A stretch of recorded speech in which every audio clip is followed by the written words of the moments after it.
Over the weekend, we traveled to Resolve, New England. These regional conferences are dedicated to helping couples struggling with infertility. They provide support and useful tools to make tough decisions. At the conference, Gina Marie Maddow, Circle Surrogacy and Circle Egg Donation attorney, moderated a parents panel. While there, we captured this helpful explanation of egg donation types. Welcome to our Donor and Surrogacy Parents Panel. My name is Gina Marie Maddow, and I am an attorney at Circle Surrogacy and Circle Egg Donation. I've been with Circle for about 9 years now, and I'm also a now retired 4-time egg donor. So I have personal as well as professional experience to be able to share with you.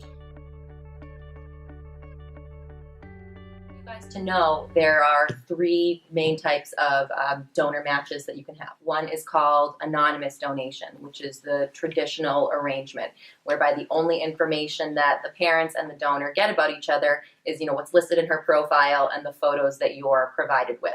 There's no contact between the parents and the donor at the time of the match or in the future. It's the traditional, completely anonymous relationship.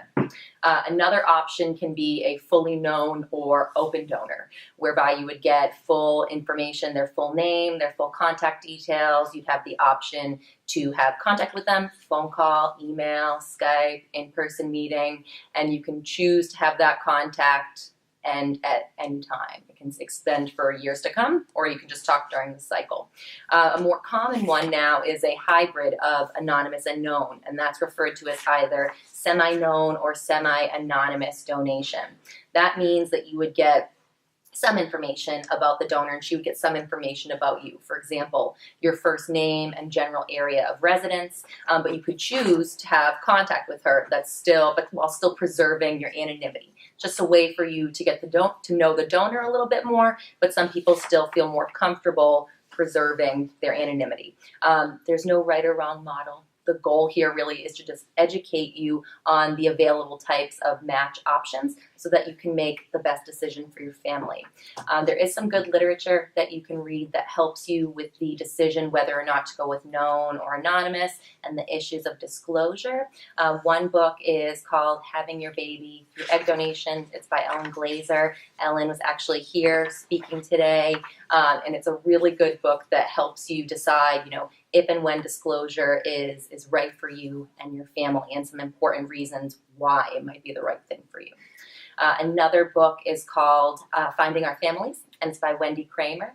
Wendy Kramer founded what's called the Donor Sibling Registry, which is an online database where donors, intended parents, and donor-conceived people can all connect via mutual consent contact. And what's really great about it is that the half-siblings can connect, because if your donor has donated multiple times, there may be no other children and there may be many other children. And the book Finding Our Families gives you really good accounts from the donor's intended parents, but most importantly, the donor-conceived children. And they'll tell you, those who knew from the moment that they were born, that they were told about their conception, whereas others who didn't find out until later in life. I think that something that's very powerful is to read the accounts from children, because some children don't really care to know much about the donor, don't have many questions, and others are naturally curious. And you really won't know what type of child you get until they're actually here and they start asking questions. So really, when you're deciding on the type of donor, it makes sense to an extent, depending on what you want, to choose something that leaves the door open, because you don't know how you'll feel 5, 10, 20 years from now, but more importantly, you don't know how your child will feel later in life.